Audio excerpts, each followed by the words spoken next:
رسول اللہ صلی اللہ علیہ وسلم نے اس وقت جب آپ کے گرد صحابہ کی ایک جماعت بیٹھی ہوئی تھی فرمایا کہ مجھ سے بیعت کرو اس بات پر کہ اللہ کے ساتھ کسی کو شریک نہ کرو گے، چوری نہ کرو گے، زنا نہ کرو گے، اپنی اولاد کو قتل نہ کرو گے،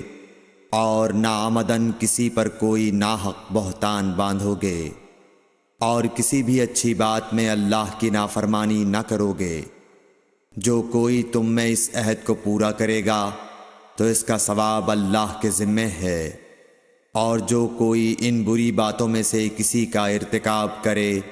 اور اسے دنیا میں اسلامی قانون کے تحت سزا دے دی گئی تو یہ سزا اس کے گناہوں کے لیے بدلہ ہو جائے گی، اور جو کوئی ان میں سے کسی بات میں مبتلا ہو گیا اور اللہ نے اس کے گناہ کو چھپا لیا تو پھر اس کا معاملہ اللہ کے حوالے ہے، اگر چاہے معاف کرے اور اگر چاہے سزا دے دے۔ عبادہ کہتے ہیں کہ پھر ہم سب نے ان سب باتوں پر آپ صلی اللہ علیہ وسلم سے بیعت کر لی۔